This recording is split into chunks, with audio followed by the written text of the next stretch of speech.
Halika na, huwag ka nang umiyak, Claire. Sapat na ang ginawa mo sa nakalipas na 2 linggo. Sabi ni Kuya Samuel habang papasok sa napakagulo kong kwarto. Anong gusto mong gawin ko? Magpa-party tungkol kung paano ako niloko ng boyfriend ko? Ng 3 taon na walang iba kundi ang best friend ko? Lalong humihikbi ako habang pinupunasan ko ang ilong ko ng tissue. Claire, hindi. Alam ko ang nararamdaman mo ngayon. Pero kailangan mong bumangon para sa sarili mo. You are such a strong girl. I want you to get a job. Work hard and enjoy your life. Huwag mong sayangin ang iyong mahahalagang oras sa 2 walang kwentang tao. Hinaplos niya ang buhok ko. You know what? You're correct. I should get a job. I have studied for that. Ngayon ay walang makapigil sa akin sa pagtatrabaho. Hindi tulad noon. Pinipigilan ako magtrabaho ng baliw ko na ex. Galit na sabi ko. That's the spirit. Ito ang laptop mo. Halika. Mag-search ka. Inabot niya sa akin ang MacBook ko. Ang laptop ko ay may pink na cover na may mga bulaklak. Paano ako naging maswerte na naging kapatid kita? Tumingin ako sa kanya na lumulupa. To be honest, you are lucky. Literal na kinuha ka lang ni na mami at daddy sa basurahan. Sinubukan niyang pigilan ang tawa, ngunit nabigo siya. Kuya, sigaw ko sa kanya. Paano ang isang ito? Itinuro ko ang isang advertisement sa laptop. Basahin mo ng malakas. Sabi ni Kuya na nakaupo sa tapat ng kama. Habang kumakain ng caramel popcorn. Hindi ba pwedeng huminto ka sa pagkain ng halos 2 minuto? At tingnan mo mismo. Napatingin ako sa kanya sa inis sa pagmuya niya. Kumakain ako sa pamamagitan ng aking bibig. At nakakarinig ako sa aking mga tenga. Basahin mo ng malakas. Sabi ni Kuya sa akin. Fine. I am confident with business degree. Good soft skills. Good physique. Job. Personal assistant to the CEO. Francisco Clothing. If interested, report to the headquarters on Monday, 9 a.m. with your resume. Kapatid, hindi mo ba naisip na ang huli na ang lahat para sa trabahong ito? Bakit? Bukas pa naman ang umaga ang interview.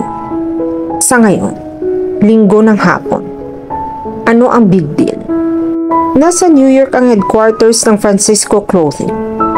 Mahinahon niyang sabi. Ano?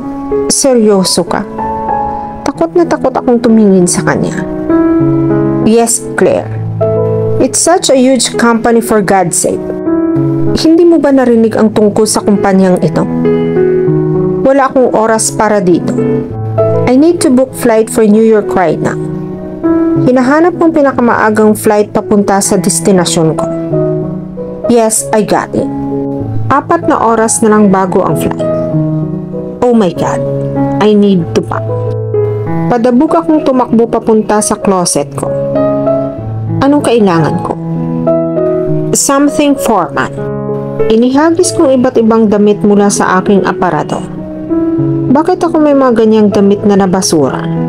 Kailangan ko ng formal na damit. Pagkatapos halukay ng ilang mga damit ko, ay nakakita ako ng isa sa pinakaangkop para sa interview bukas. Hey, can you just go through my resume once? Tanong ko sa kuya ko as I pack some necessary makeup items. Claire, makakakuha ka rin ng magandang trabaho dito sa California. Bakit sa New York? Lumapit siya sa akin. Kuya, ang pagtatrabaho sa New York ay pangarap ko simula pa ng bata ako. At alam mo iyon. Please, magiging magandang pagkakataon ito para matuto ako. Inilagay ko ang kamay ko sa braso niya. But then you will move to New York. I will have to live here alone. Kuya, uuwi pa naman ako rito. At pupuntahan mo naman ako para bisitahin. We will be fine. Paninigurado ko sa kanya. Pagkatapos ng pagkamatay ng aming mga magulang, kaming dalawa na lang ang sumusuporta sa isa't isa. Then Howie, pigil ko sa kanya. Samuel Martinez, you check my resume this instant. Don't forget, I have flight to catch. Sabi ko sa matigas kong boses. Yes, Bini-Bini. Good luck. Gawin mo ang iyong makakaya. Niyakap ako ni Kuya sa airport. Thank you, Kuya. You know for everything. At ngumiti ako sa kanya. Shut up and go. Sabi niya sa akin. At ginulo niya ang buhok ko. Pagkatapos ng lahat ng proseso, nakaupo na ako sa aking flight papuntang New York. At kinakabahan ako. Dadating ako doon ng hating gabi.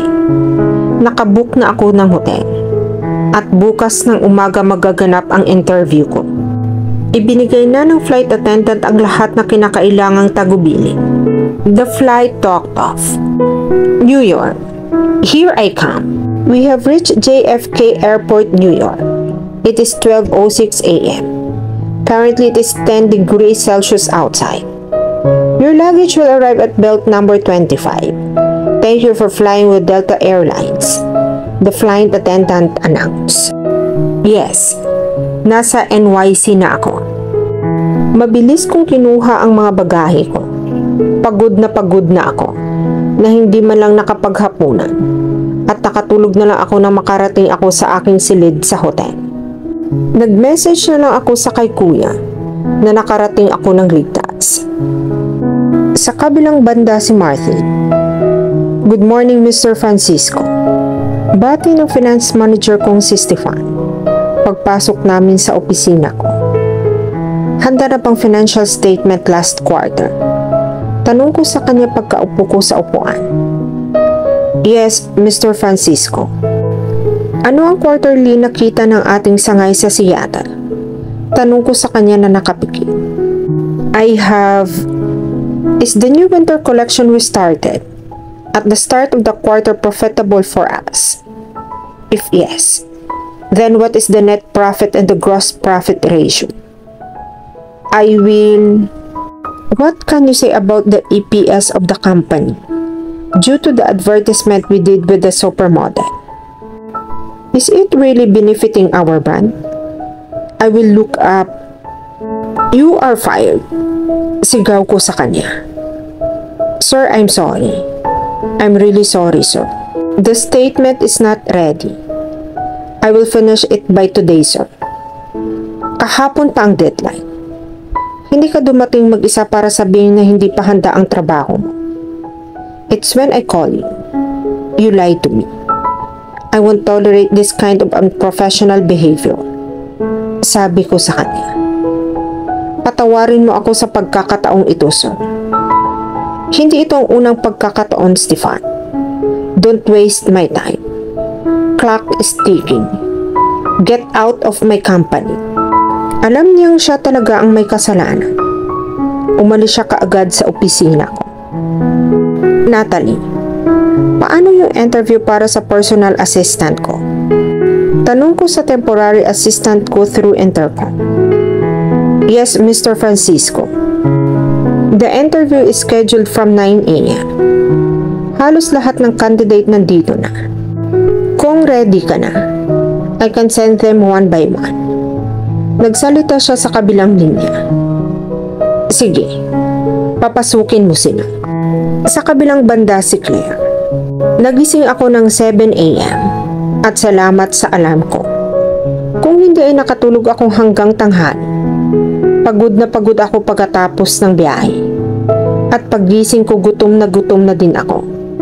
French fries lang ang nakain ko kagabi. Mabilis akong tumawag ng room service para sa almusal. Mayroon akong 2 omelette at chocolate smoothie. Nabusog na ako ngayon. Naligo na ako. Nagustuhan ko talaga ang mga sabon na nasa hotel na ito. Naglagay ako ng foundation. Then a little bit blush. For my eyes, I did the mascara. Then I had to apply eyeliner. I love eyeliner.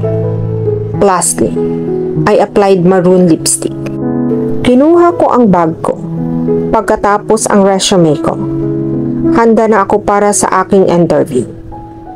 Naglagay ako ng sign sa paglilinis ng kwarto sa labas ng kwarto ko. Pagkalabas ko ng hotel, nag-abang ako ng taxi. Ito ay hindi masyadong mahirap. Ito ay New York City. May mga taxi kung saan-saan. Mayroon akong isang nahanap. Good morning, miss. Where to go? Good morning. Francisco Clothing, please.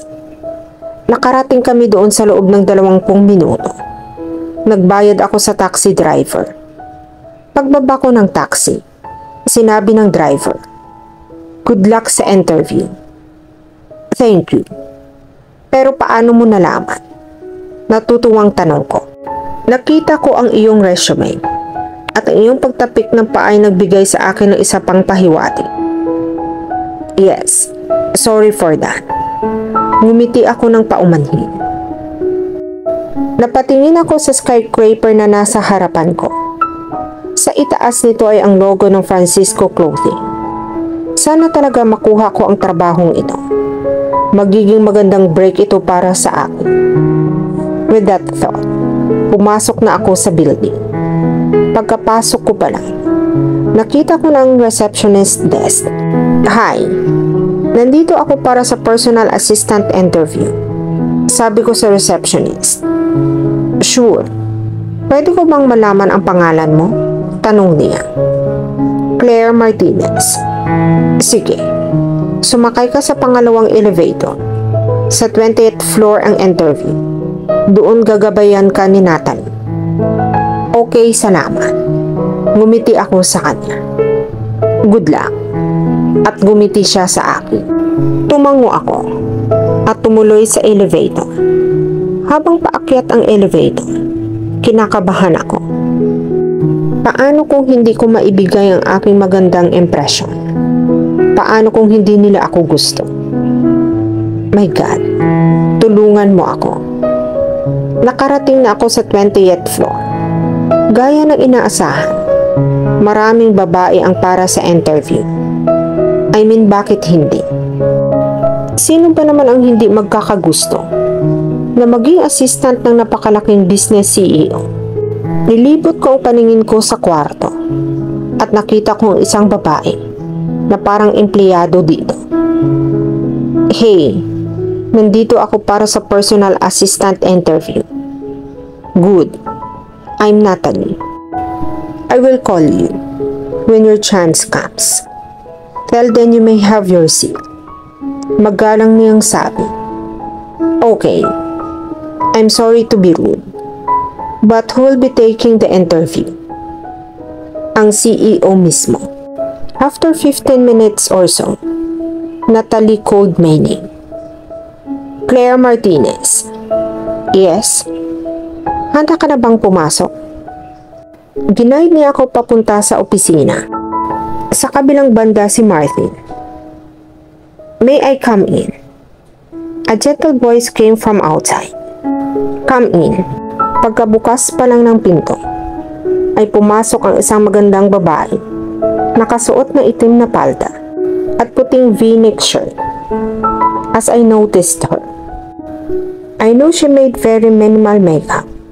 Unlike other candidates, she still looks stunning.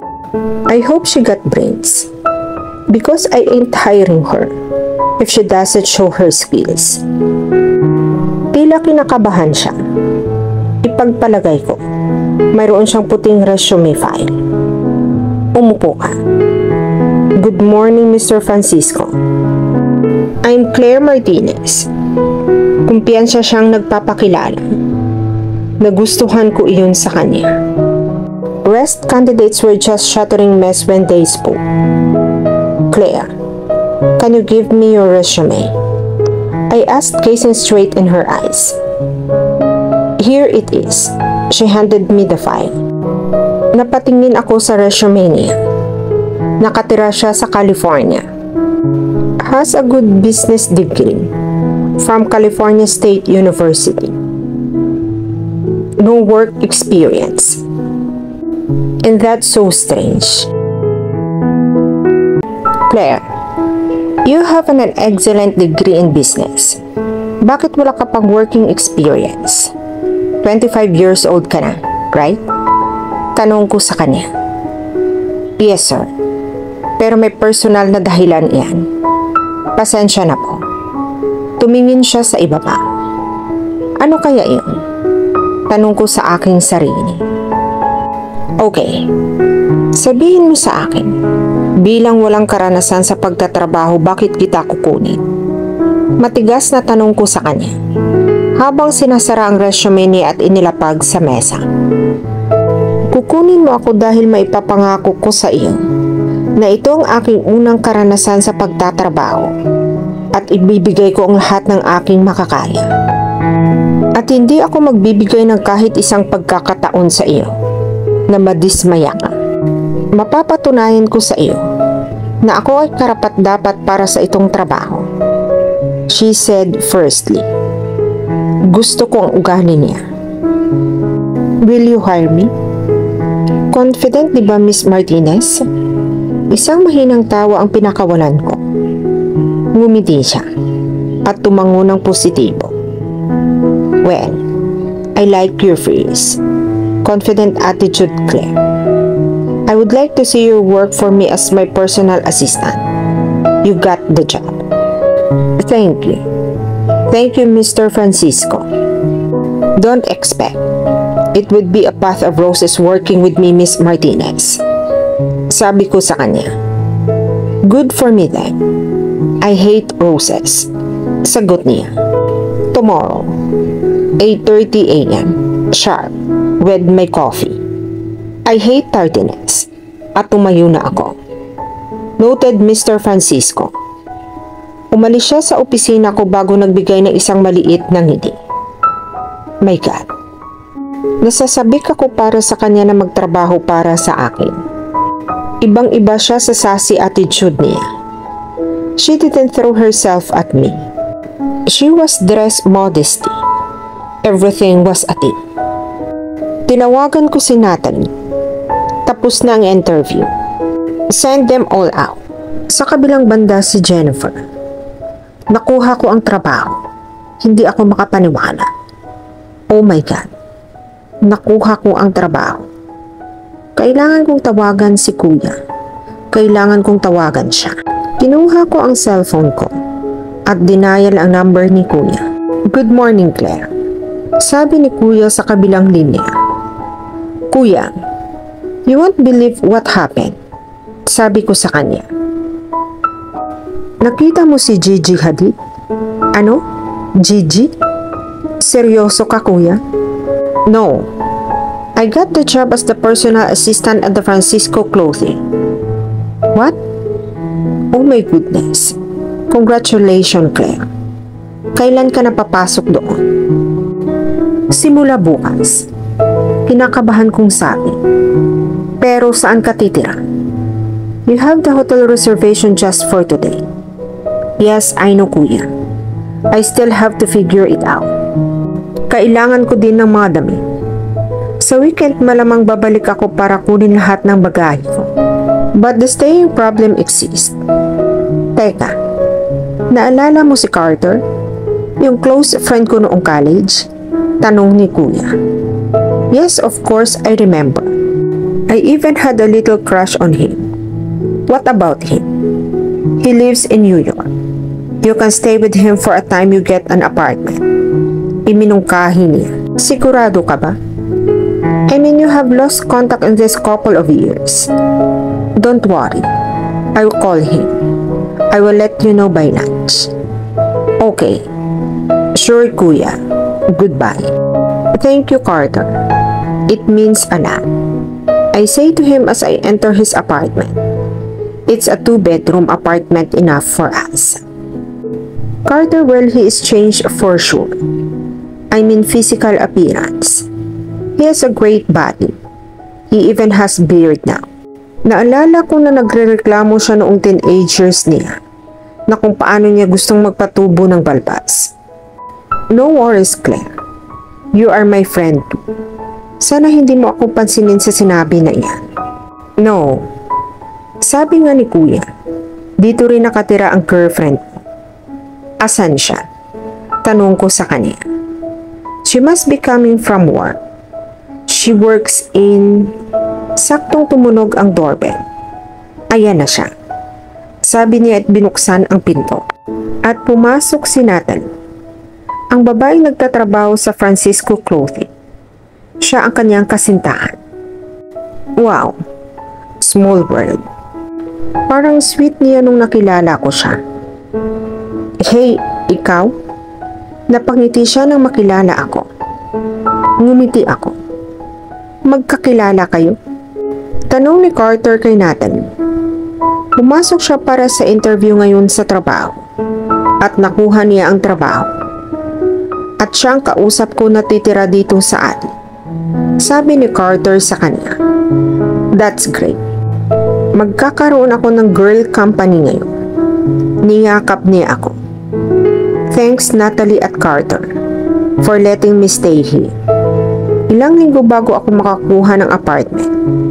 Ngumiti ako sa kanilang dalawa. Sure, sabi nilang dalawa. Nagising ako sa oras para sa unang araw ko sa trabaho. Nagpasya akong magsuot ng puting shirt at itim na pantalon na may itim na tako. I did my makeup minimal and left my brown hair open with just clip at the back. Ready ka na ba, Clem? Tanong ni Natalie mula sa labas. Oo, sagot ko sa kanya. Lumabas ako ng kwarto ko. Nakaitim na pencil skirt at baby pink shirt si Natalie. Ang ganda niya talaga. Maswerte si Carter sa kanya. Tara, alis na tayo. Sabi ko sa kanya. Wait, mag-almusal muna tayo. Ipinaghanda tayo ni Carter bago siya umalis papunta sa trabaho niya. That's so sweet. I am hungry too. Sa loob ng 10 minuto, ay pareho kaming nasa kotse ni Natalie at tumuloy sa Francisco Clothing. Hey, I wanted to ask Mr. Francisco asked for the coffee yesterday. How does he like it? Any specific? Don't worry. Mr. Francisco is rude, strict, and demanding. But I know you are dedicated. You will work it out. Sana. Ngumiti ako. Pumunta ako sa opisina ni Mr. Francisco dahil hindi ko alam ang gagawin. Ngunit itinago ko ang aking bag sa aking espasyo. Itinuro sa akin ni Natalie kung saan nakaupo ang past na assistant. Inayos ko ang table at inilagay ang lahat ng file sa gilid. Nagsalin ako ng tubig sa baso niya. Naglagay ako ng business newspaper sa mesa. Habang sinasabi sa akin ni Natalie na gusto niyang basahin ang mga ito sa umaga. Matapos ayusin ang lahat ay nagpasya akong pumunta sa pantry para ipagtimpla ang kanyang kape. Nandito na siya within 15 minutes.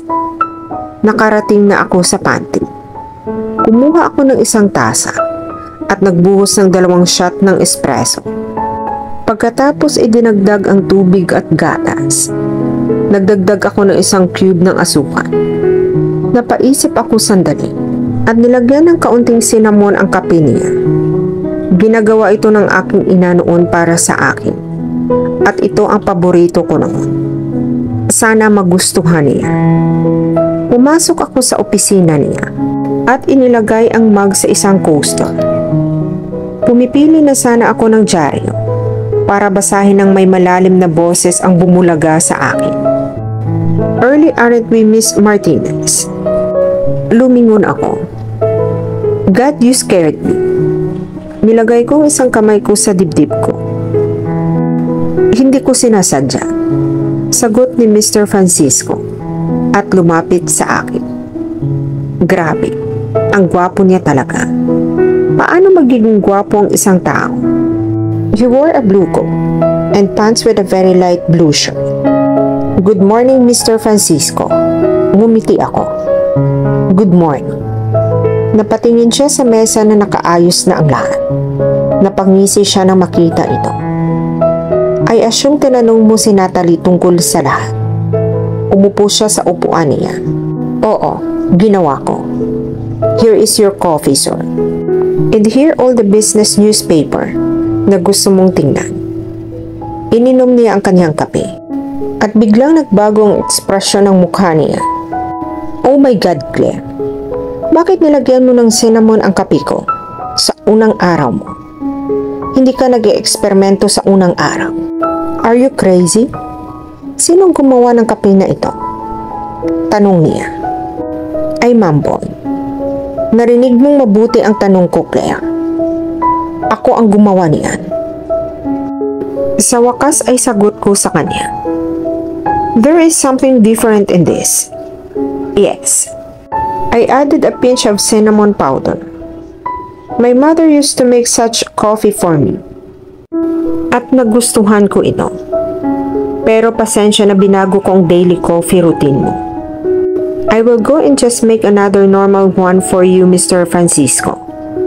Sabi ko at nagsimulang lumabas ng opisina niya nang pinigilan niya ako. Claire, medyo sumigaw siya. Yes, lumingon ako. I like it. In fact, I want you to make the same coffee every day for me now. Binigyan niya ako ng maliit na ngiti. Talaga? Salamat kung ganoon. Nagkibit balikat ako. Anong gusto mong gawin ko ngayon? Tanong ko sa pinakapormal na tono. For today, you go through each file of our competitors, debtors, creditors. I know you can't mug up all that, but remember the main ones. Second, send bouquet of yellow roses to Miss Marie, saying that do not contact me from this moment. Otherwise, consequences will be worse. Third, I am the chief guest of the NYU post-graduation ceremony.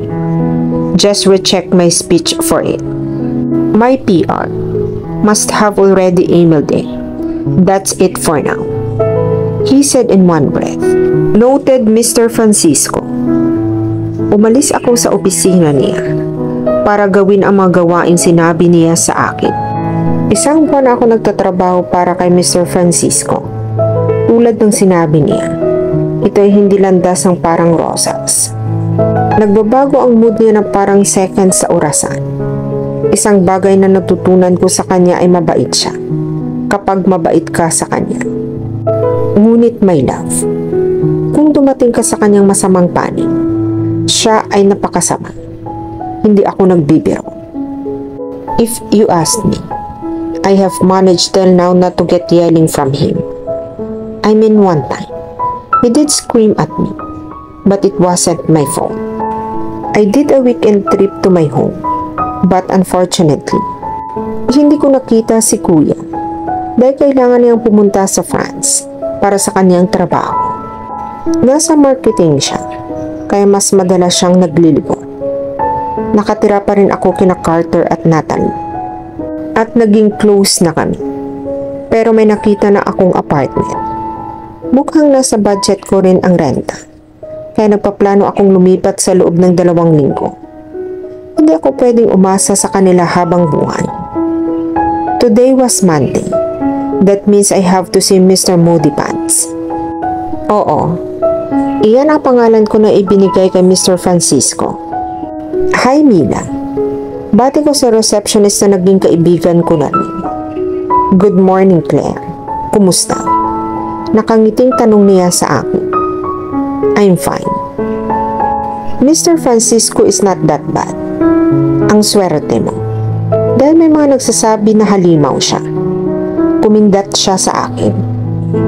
Narinig ko na rin iyan. Anyways, I have gotta go. He can be here any minute. Sabi ko sa kanya. Have a nice day. At umalis na ako. Sa kabilang banda si Martin. Pumasok ako sa aking opisina upang hanapin ang lahat kong nakaayos para sa araw ng gaya ng dati. Si Claire ay nagpapatunay na isang dedikadong empleyado sa paglipas ng mga araw.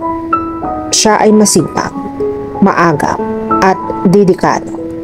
Ngunit sa ngayon ang aking kalooban ay ganap na nasisira.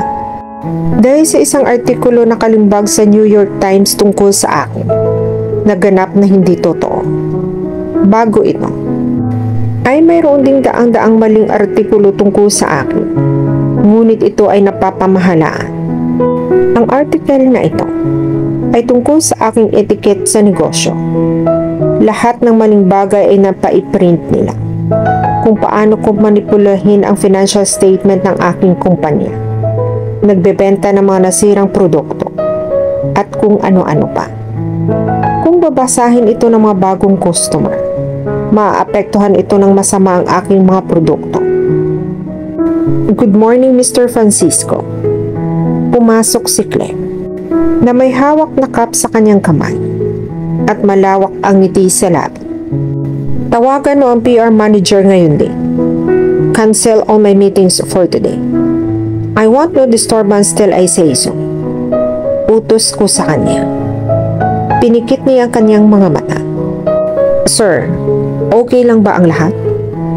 Wala ka bang dyaryo sa bahay mo? Sinigawan ko siya na hindi ko alam kung ano ang dahilan. Ano? Bulong niya. Inilagay ko isang kopya ng New York Times sa kanyang kamay. Basahin mo ang headline. Tiningnan niya ito at tumingin siya sa akin. Nabasa ko na ang article na ito, Mr. Francisco. At tinatanong mo pa rin ako kung okay ba ang lahat? Iritadong tanong ko sa kanya. Mr. Francisco, isa kang public figure. Ang mga tao ay nagpapalathala ng mga bagay tungkol sa iyo. Kailangan mo lang itong pansinin. Oh really, Miss Martinez? You are teaching me right now?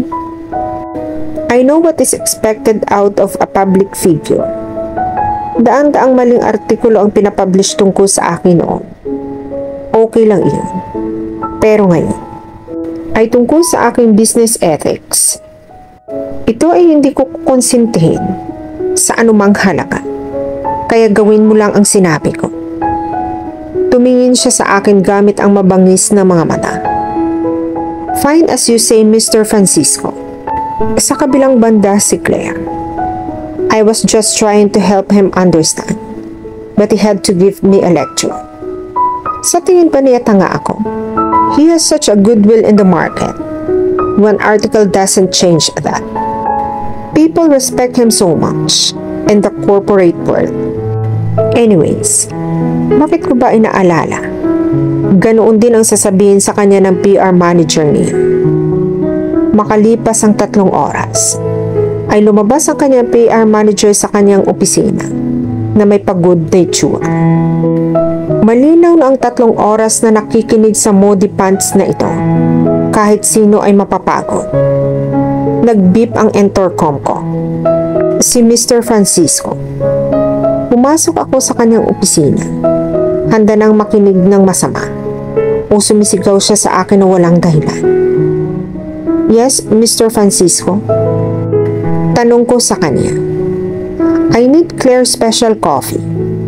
Nakangiting sabi niya. Hindi sinasadyang napangiti ako sa narinig ko mula sa kanya. Okay. Sabi ko at tumalikod na. I was about to put my foot forward when someone held my hand and turned me back. It had to be Mr. Francisco because there was no one other than us. Hindi ko pinansin ang sikmura ko na nag-somersault at tinanong ko siya. What? I'm sorry kung sinigawan kita kanina na walang dahilan. Sa sinabi niyang iyon, ay mas sinagpitan niya ang pagkakahawak sa kamay ko. And I swear may party of butterflies ang tiyan ko. My God, magical ang haplos niya. Hinahamon ka niya, Claire. Kumalma ka. Humihingi ka ng tawad? Tanong ko habang nanlaki ang mga mata. Oo. Mapapatawad mo ba ako? Humakbang siya ng pasunod. Nakatayo kami ng napakalapit para sa isang boss at personal na katulong. Oo. Pinapatawad na kita.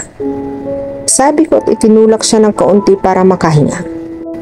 Thought so, Mr. Martinez. Now please bring me a coffee. He smirked and took a seat. Hindi na ako nakapagsalita. Tumango na lang ako. at umalis na doon. The moment I entered the pantry, I keep a hand on my chest. Nakahinga ako ng maluwag. Mr. Francisco made me so nervous and jittery being so close to me. Hindi ko man lang naramdaman ang ganito noong kasama ko si Kaylee. Sa kabilang banda kay Martin, tahimik akong nagtatrabaho sa aking opisina nang makarinig ako ng kaguluhan sa labas. Ano ba ito? I dialed the intercom. Hindi sumasagot si Claire. Hindi ito nangyari dati. Nasaan ba siya? At tungkol saan ba ang ingay na ito? Upang tumingala, lumabas ako upang hanapin ang aking personal na assistant, si Claire, na nakayakap sa isang lalaki. Sino kayang lalaking ito? Nakaharap sa akin ang likod niya, kaya kitang-kita ko ang lalaki. Maganda ang pananamit nito. Magandang lalaki. Pero bakit siya nandito? Siguradong hindi ko siya empleyado. Sino siya? At bakit niyakap siya ni Claire? Miss Claire Martinez. Lumakas ang boses ko. Mabilis siyang humiwalay sa yakap, ngunit hindi niya nawala ang ngiti sa kanyang labi. Tumingin siya sa akin na may pagkalito. Lumapit ako sa kanila para mag-usap ng maayos. Ano bang ginagawa mo? Tanong ko na mukhang seryoso sa mga mata niya. He is my... Hindi ko na siya pinatapos. Hindi ako bulag. Alam ko kung sino dapat siya. Hindi kita binabayaran para yakapin ang boyfriend mo sa oras ng trabaho. Hindi ba malinaw, Mr. Martinez? Mr. Francisco, nagkakamali ka. Siya ang... Shut up. Come to my office this instant. Sabi ko at umalis na doon. Sa sandaling pumasok ako sa aking opisina, isang hindi mapakali ang pakiramdam na nag-uugat sa loob ko. Bakit ba ako naaabala ng boyfriend niya? Siyempre, dahil inaaksaya niya ang oras para sa trabaho. Oh please Martin, nanginginig ang inner voice ko. Si Claire isa napakagandang babae, inaamin ko. Siya ay napakahusay sa kanyang trabaho. Wala nang hihigit pa diyan. Sinasabi ko ito sa aking sarili. Ano iyon? Tanong ni Claire nang pumasok siya. Ako ang dapat magtanong sa iyo ng parehas na tanong. Sabi ko nang hindi tumingin sa kanya. May chinecheck sa laptop ko. Mr. Francisco, ang lalaki sa labas ay si Samuel, kapatid ko. For God's sake. And I wasn't wasting time as you claim it. He was here for a meeting with the marketing head, Mr. Carnes. We didn't meet for a month. Lumapit lang siya sa akin para sorpresahin ako. I was just telling him that you are not that bad. But you came and yelled at me for all the wrong reasons. Sinabi niya ang lahat sa isang hininga. Kapatid mo siya? Tanong ko sa kanya. Wow, ang dami mo lang narinig. Nakakainis ka. Wala akong nasabi sa loob ng ilang minuto. Ngunit pagkatapos, ay kailangan ko sabihin ito. Look, I'm sorry. Hindi rin siya nagsalita ng ilang minuto bago nakatingin sa akin. Sige, may trabaho pa ako. Lampas na sa oras ang trabaho ko. Sabi niya sabay lapat ng kamay sa dibdib niya. No, hindi ka pwedeng umalis. Gabi na, Mr. Francisco. Sabi niya at umalis na. Halatang naiinis siya dahil sa akin. Sa kabilang banda si Claire. Napaka-jerk niya. How can he assume na boyfriend ko ang kuya ko? At ano ba ang problema niya sa kuya ko? Boss ko lang siya. On the other note, pumunta lang si kuya para makita ako. Dahil hindi na siya makakatagal dito. Dahil may meeting siya pabalik sa LA. Gusto ko siya kausapin. Gusto kong ipakita sa kuya ko ang apartment ko. Pero sayang, may ibang plano ang Diyos. Pero nangako si kuya, dadating siya next month, kaya mabuti na lang. Nakatira ako ngayon sa aking apartment at hindi kasama sina Natalie at Carter. Masaya ako na nakapagrenta ako ng apartment gamit ang sarili kong kita. I always wanted to work but Caleb always told me not to work. And like a stupid girl in love ay pumayag ako sa kanya. Anyways, pauwi na ako. Sa kabilang banda si Martine. Ilang katangahan pa ba ang dapat kong ipapakita sa harap ng aking personal assistant? That guy was her brother. And I, great Martin Francisco, assumed him to be her boyfriend. Wow. And I don't even know from where my jealous side just came out. Why was I jealous? Claire is my personal assistant. She is my employee. And I am her boss. That's it. Sa kabilang banda si Claire. Kakatapos ko lang mag-dinner. Gumawa ako ng meatballs at pansit. Ito ay medyo maganda sa unang pagkakataon. Noong nakatira ako sa California kasama si kuya, siya ang nagluluto para sa amin dahil siya ay talagang isang mahusay na magluto. Hindi ako nagkaroon ng interes sa pagluluto. Pinapagalitan ako noon ni mama na dapat ay marunong din ako para in case of emergency. Palagi ko siyang binabaliwala na matutunan ko din ito. Pero ngayon miss ko na siya. Namimiss ko ang pagpapagalit niya sa akin. Miss ko na ang luto niya. Miss ko na ang lahat tungkol sa kanya. Hindi na naman ako inaantok. Hindi rin ako interesado na manood ng anumang palabas sa Netflix. Kaya nagpasya akong mamamasyal sa kapitbahayan.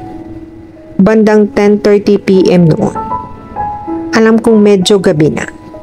Pero sabi nila, hindi natutulog ang New York. Dito ako naglalakad sa mga lansangan ng New York. Nagsasara ang mga tindahan. Ngunit malawak ang bukas ng mga restaurant. Masyado akong natutulala sa nightlife ng New York na hindi ko alam kung saan direction ako magsisimulang pumunta. Before I knew it, was too late. Because now, I was on a completely deserted and unknown street. Oh my God, nasaan na ako? Anong gagawin ko? Walang tao dito. Okay, kalma muna Claire. Nasa iyo ang iyong mobile. Mayroon kang GPS. Inilagay ko ang aking address sa GPS at nagsimulang itong ipakita sa akin ang mga direksyon. Nagsimula akong maglakad na sinusundan ang direksyon. Ngunit malayo pa ang daan.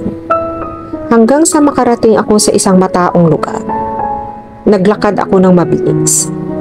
Pero bigla akong nakarinig na mahinang boses ng isang lalaki. Lumingon ako. At nakita kong tatlong lalaking medyo lasing na nakatingin sa akin. Saan ka pupunta, honey? Let us show you the way. Don't worry. Wala kaming gagawin sa iyo. Sabi ng isa sa kanila na may blonde na buhok. Hindi ko na lang sila pinansin at nagsimulang maglakad palayo. Ngunit ang problema ay naglalakad ako sa tapat ng aking bahay. Nakatayo ang mga lalaking iyon sa direksyon ng apartment ko. Hoy, bumalik ka dito. Sigaw ng ibang lalaki. Napaatras ako at napatuloy ako sa aking paglalakad. Naririnig ko ang mga yapak nila. Sinusundan nila ako. My God, ano ang dapat kong gawin? Biglang may humawak sa braso ko ng mariin. Lumingon ako at nakita ko ang blonde na lalaki na nakangiti sa akin. Bitiwan mo ako. Sigaw ko habang nagpupumigla sa pagkakahawak niya. Ang ganda. Paano kita iiwan bago kita matikman? Hoy, bastos ka. Bitawan mo ang kamay ko. Kung hindi, ano baby doll? Buti naman at tinanong mo. Sinipa ko siya. Nararapat sa iyo iyan. Napahawak siya sa kanyang punja. Pero may dalawa pang lalaki na nakalimutan ko. Tumakbo ako ng tumakbo. Sinusundan pa rin nila ako. Walang tao sa kalye. Nasaan kaya ako? Tumatakbo ako habang nakatingin sa likod. Habang tumatakbo sila sa likod ko. At nauntog ako sa isang matigas na pader. Walang pader dito. Naghanda akong bumagsak sa aking puwitan. Ngunit hindi umabot sa lupa ang aking puwet. Sa katunayan, dalawang braso ang nakapulupot sa akin. Tumingala ako para makita. Oh my God! Si Martin Francisco. Anong ginagawa niya dito? Mr. Francisco? Hinihingal kong sabi. Claire, anong ginagawa mo dito sa ganitong oras? Tanong niya na pinatahan ako. Actually po, hey buddy, ibigay mo sa amin ang babaeng iyan at umalis ka dito na buhay. Or else, mamamatay ka dito. At dadalhin namin ang babaeng iyan. Nandito na ang mga goons. Hinila ako ni Martin papunta sa kanya at ipinulupot ang braso niya sa braso ko. Hinawakan niya ako ng mahigpit sa aking tagiliran. Umalis na kayo dito bago ako gumawa ng bagay na pagsisihan mo. Sabi ni Martin na nangangalit ang mga ngipin. Hindi iyan mangyayari, buddy. Tumawa ang isa sa mga goons. Alright then. Hinihingi niyo ito. Don't blame me after. Tumingin sa akin si Martin at tumango. Suntok. Sipa. Ang dalawang goons ay nakahiga sa landas na panganib na sugatan. Literal na sinaktan sila ni Martin, tulad ng sinumang bali. Lumapit siya sa akin at tinanong, "Are you okay?" Hindi ako makatama sa mga goons na iyan. Ikaw ang gumawa. Dumudugo iyang kamay mo, Martin. Kinuha ko ang kamay niya sa kamay ko. Claire, anong ginagawa mo dito sa ganitong oras in the first place? Ikwento ko sa kanya ang buong kwento. Are you out of your mind? Sumigaw siya. Hindi ako umiiyak. Pinunasan ko lang ang luha ko. Bakit niya ako sinisigawan? Salamat Mr. Francisco sa pagligtas sa akin. Iiwan na kita. Sabi ko ang nagsimulang maglakad palayo sa kanya. Claire, tawag niya sa akin. Pero hindi ko siya pinansin. Claire, hinawakan niya ako sa braso at hinila ako sa dibdib niya. Nilagay ko ang mga kamay ko sa dibdib niya bilang suporta. Huwag mo na akong suwayin. Sumakay ka na sa kotse. Ihahatid kita pa uwi. Mabagsik ang boses niya, gaya ng dati. Huwag mo nga akong sigawan na walang dahilan. Sabi ko at sumakay sa kotse niya. Maya-maya umupo siya sa tabi ko. Sinabi niya sa driver niya ang address ko. Tahimik ang buong biyahe papunta sa bahay ko. Nang makarating kami, ay nauna siyang bumaba ng sasakyan. Bubuksan ko na sana ang pinto. Pero pinagbuksan niya ako. Napaka-gentleman. Salamat sa pagligtas at paghatid sa akin, Mr. Francisco. Nagpapasalamat ako ng totoo sa kanya. No problem, Claire. But please, call me Martin. Mr. Francisco sounds so old. Pero Mr. Francisco ang tawag sa iyo ng lahat. Nangangatwiran ako. Oo, pero hindi kayo lahat. Ikaw ang PA ko. Nagkibit balikat siya. Magandang gabi, Martin. Sabi ko at aalis na pero pinigilan niya ako. Claire. Yes? Napalingon ako sa kanya. Galit ka ba sa akin? Mahinang tanong niya. No. Bakit naman? I mean, sinira ko ang pagkikita ninyo ng kapatid mo kaninang hapon. I'm sorry for that. Sabi niya habang nakatingin sa ibaba. Napangiti ako sa loob. Si Martin Francisco, who doesn't have sorry in his dictionary, has said sorry to me twice in a day. Not bad, Claire. No, Mr. Francisco. Hindi ako galit sa iyo. Kanina oo, pero hindi na ngayon. Ngumiti ako. Anong sinabi sa iyo tungkol kay Mr. Francisco? Fine. Martin, hindi na ako galit sa iyo. Good? Good. Aalis na ako. See you tomorrow, Claire. Sabi niya at umalis na. Wait. Tinawag niya akong Claire. At hindi Miss Martinez. Bakit? Kinaumagaan. Dalhin mo sa akin ang file ng summer collection para sa opisina sa Chicago. At mag-book ka din ng reservation sa Hyatt Regency para sa tanghalian para sa 4 na tao.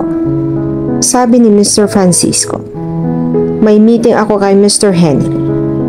Sasama ka rin. Sabihin mo kay Mr. Lewis na makipagkita sa akin at 4 p.m. here with the sales structure of our new trouser collection. Wika ni Mr. Francisco na hindi tumitingin sa akin at may tinatype sa laptop niya. Bumuntong hininga ako at nagtanong. Okay. Anything else, Mr. Francisco? He looked up, his eyes gazing at me. Mr. Francisco is not what I told you to address me. I'm sorry. Hindi pa ako sanay. Sagot ko sa kanya. Masanay ka na, Claire. At ngumisi siya. Or else what? I will fire you. Nagkibit balikat siya. Alam kong hindi mo kaya at hindi mo magagawa. Claire, tiningnan niya ako na may babala. Now what? He's going to call me Claire. Should I stop him? Or it is okay that he calls me Claire? Oo. Simula ngayon, Claire, na ang titawag ko sa iyo. At hindi mo ako dapat pigilan. Dahil gusto ko. My God. Sabi ko ng malakas. You're still saying it loud. Fine. Babalik na ako sa trabaho ko. Bumuntong hininga ako at lumabas na sa kanyang opisina. Pupunta kami ngayon sa lunch meeting sa Hyatt. Halatang 5-star hotel iyon. Ano ang inaasahan ko kay Martin? Oo, ngayon Martin na ang tawag ko sa kanya. It feels odd. Pero yan ang utos niya sa akin. Nandito na po tayo, Mr. Francisco. Anunsyo ng kanyang driver. Pinagbuksan kaming dalawa ng kanyang driver. Hindi na kailangan pagbuksan ako ng pinto. Ako ay isang empleyada lamang. Ngunit nagugustuhan ko ang maliit na espesyal na serbisyong natanggap ko. Nagpasalamat kami sa driver at tumuloy na sa lounge. Binati kami ng manager at tinanggap kami. We sat side by side, keeping the opposite couch of Mr. Lewis, and his secretary talked to him when really required. Mr. Francisco said, looking at the menu, "And may I ask why? He is not a good man. Too many personal dirty stories. Then, why are you doing business with him?" Nagguguluhang tanong ko sa kanya. Magaling siya sa business. That simple. Nagkibit balikat siya. On the cue, dumating si Mr. Lewis kasama ang kanyang sekretarya. Siya ay isang lalaki sa kanyang kalagitnaan na 50. Napaka-fit niya. Mayroon siyang malaking puting balbas. Masyadong napakahalay ang suot ng kanyang sekretarya. Sa tingin ko, siya ay nasa kanyang early 20s. Magandang hapon, Francisco. Sabi ni Mr. Lewis na may pang-asar na mukha. Magandang hapon, Mr. Lewis. Sagot ni Martin. Sino kaya itong magandang babae? Tumingin siya sa akin na may purong pagnanasa sa kanyang mga mata. At naiinis ako sa kanya. She is my personal assistant, Claire Martinez. Pinapakilala ako ni Martin. Ngumisi si Mr. Lewis at inilahad ang kanyang kamay para makipagkamay ako. Ayaw ko sanang makipagkamay, pero ayaw ko ding maging impolite. So just for the sake of it, sinalubong ko ang kamay ko sa kanya. Napakahigpit ang pagkakahawak niya. Umubo si Martin para makuha ang atensyon ni Mr. Lewis at nagtagumpay siya. Let's talk about business, Mr. Lewis, sabi ni Martin at sininyasan ang lahat na maupo. Sa kabilang banda si Martin. After 2 hours of discussion, explaining, understanding, Mr. Lewis decided to supply his goods which are raw material for my company at the lowest cost than my other competitors. Hindi ko nakalimutang pansinin ang discomfort ni Claire. Sa tuwing binubuksan at kausapin siya ni Mr. Lewis, sasagot siya na walang tono. Halatang hindi niya gusto. Napakadumi ng kanyang mga tingin. Dapat pala hindi ko na dinala si Claire dito. Pagkatapos ng meeting, nagdahilan ako na tinatawag ako ng aking ina. Pagbalik ko, sinasabihan ni Mr. Lewis si Claire na tanggapin ang trabahong inaalok nito sa kanya, kasama ang pagiging personal assistant sa labas. At alam kong gusto lang niya makatulog kasama si Claire. Claire, ngumiti ako at ipinulupot ang braso ko sa baywang niya para hatakin siya palapit sa akin. I'm sorry. Tapos na ang meeting. Aalis na tayo. Napatingin ako sa kanya at kitang-kita ko sa mukha niya ang ginhawa. Let's go, Martin. Ngumiti siya pabalik sa akin. Of course, Claire. I wrapped my hand around her waist and left the hotel. Nakarating kami sa opisina nang wala sa oras. Hindi nagtagal, ay naging abala na kami sa kanya-kanyang trabaho. Claire, dito sa loob ng opisina ko. Intercom ko sa kanya. Sa ilang minuto ay nasa loob na siya ng aking opisina, kasama ng kanyang notepad. Ano ang paborito mong restaurant sa lungsod? Tanong ko sa kanya. Ano po? Tumingin siya pabalik. Which is yours? I heard it the first time. Pero bakit mo tinatanong yan? Nakalimutan mo na ba? Tama ang sabi mo. May date tayo mamayang gabi. Then, where do you want to go? I asked with a hint of smile. I was just kidding there. You really want to go out? She asked, surprised. Well, I would like to. Nag-isip siya ng ilang minuto at sinabi, I will not consider it as a date. It will be just dinner. Ow, you broke my heart. I faked a sad face.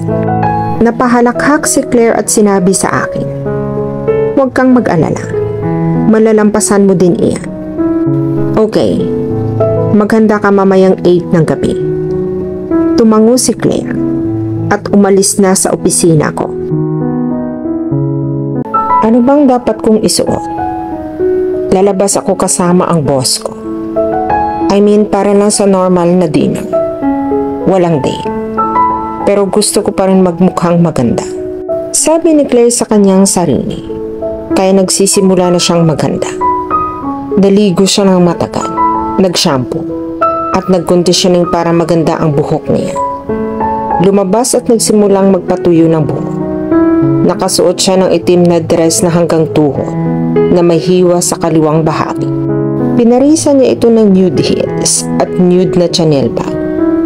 Naglagay din siya ng maliit na pendant na ginto at iniwan niya ang kanyang buhok na nakabukas na may mga ilang kulot. Nag-makeup din siya. Nag-contour highlights at lipstick. Ngayon, ready na siya. Hinihintay na lamang niya si Martin. Sobrang kinakabahan siya. Hindi niya alam kung bakit. Parang komportable naman siya habang nagtatrabaho sa kanyang amo. Ngunit ngayon lang siya nakipagkita sa kanya sa labas ng trabaho. Ano ba ang dapat nilang pag-uusapan? Ano ang hindi dapat pag-uusapan? Parang hilain ako mula sa nakakatakot na argumento sa aking ulo. Tumunog ang doorbell. Dali-dali akong pumunta para pagbuksan ang pinto. Binuksan ko ito at nakita ang isa napakagwapong lalaki na nakatayo. Napakahat ng lalaking ito. I mean, paano ko nagawang maging personal assistant niya? Sa loob ng isang buwan nang hindi napapansin, ang kahangahangang Greek god na katawan na ito. Naka-white shirt siya na may blue blazer at blue jeans. Pinarisa niya ito ng light brown na sapatos. Come in, sabi ko sa kanya. Nakangiti kong itinago ang mukha kong naluluha. Okay, sagot niya. Pumasok siya ng bahay ko. Si Martin Francisco ay pumasok sa unang pagkakataon sa apartment ko. Tiningnan niya ang apartment ko. Pinag-aralan ang bawat sulok na dapat kong sabihin. Maganda ang apartment mo. At ngumiti siya. Nako, maliit lang ito. I'm sure nakatira ka sa isang mansion, which is 10 times this apartment. Kinaway ko ang kamay ko. Honestly, I love your apartment. It's small and cozy. This is what home should feel. Malaking mansion ay maluwag lang. They don't give the homey feeling. Nagkibit balikat siya. Tama ka dito. Let me get my purse and aalis na tayo. Okay? Alright. Sagot niya. By the way, Claire, you look absolutely beautiful. Napakalapit niya sa akin. Naramdaman ko ang katawan niya. And not to mention, his deep husky voice did the big job.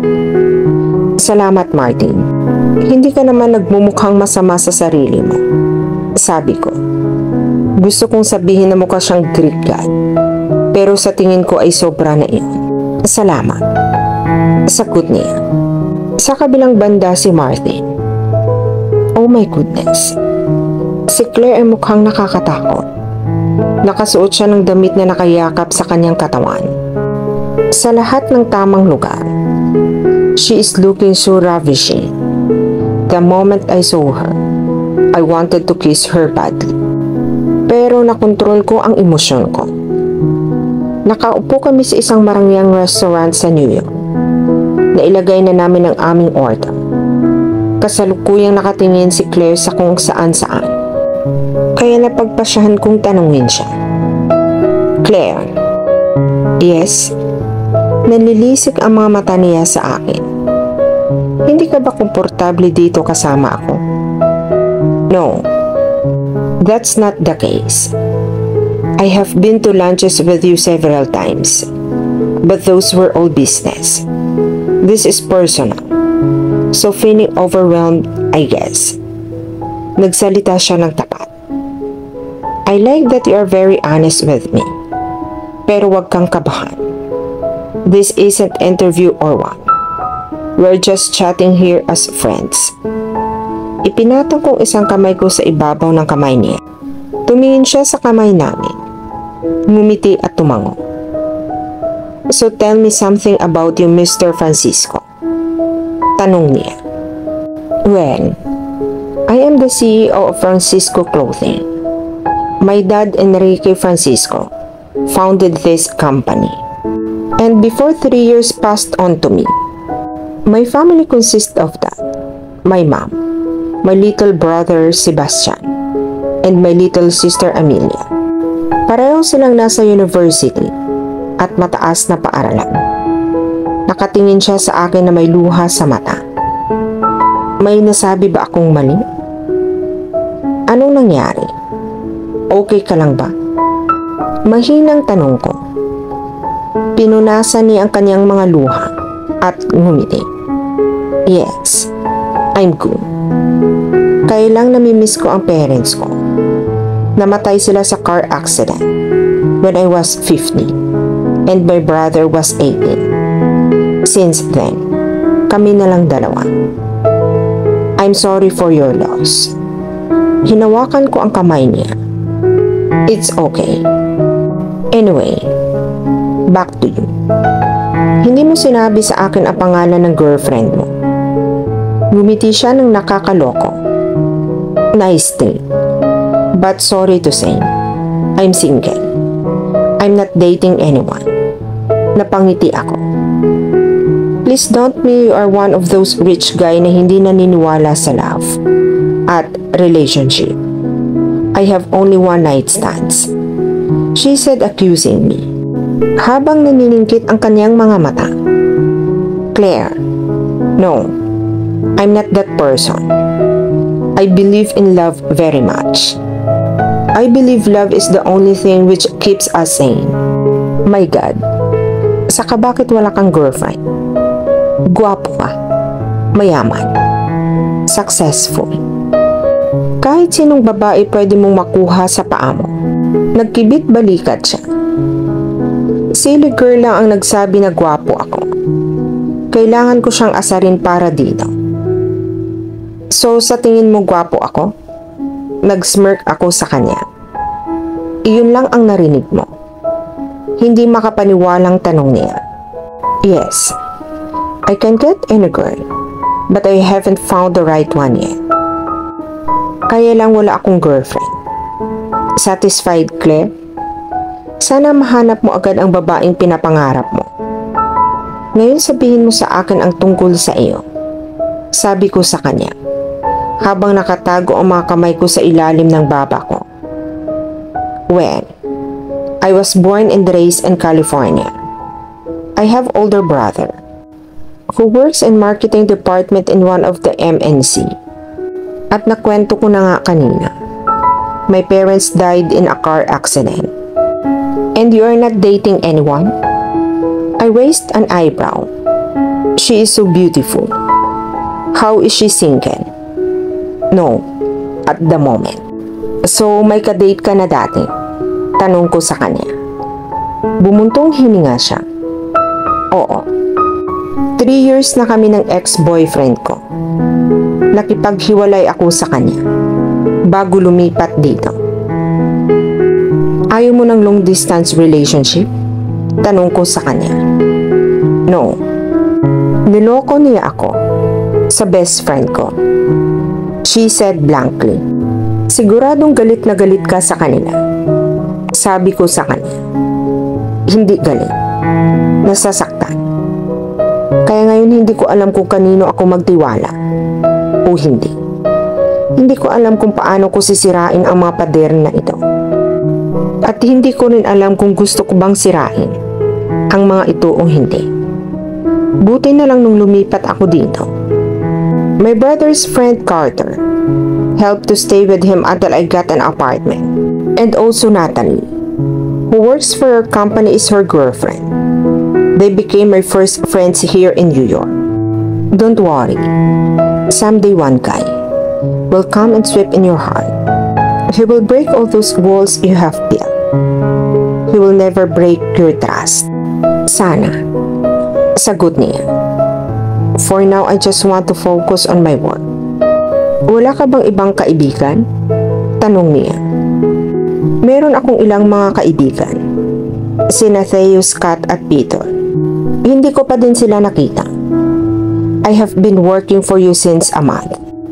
Iyon ay dahil bihira kaming magkita sa opisina ng isa't isa. Pero nagkikita kami sa mga club at minsan sa opisina din. Lahat sila ay mga negosyante rin. Sa kabilang banda si Claire. Hindi ko alam kung paano lumipas ang oras. Marami kaming napag-usapan ni Martin. Parehas kaming mahilig manood ng mga crickets. Can you imagine? He is really a different person outside work.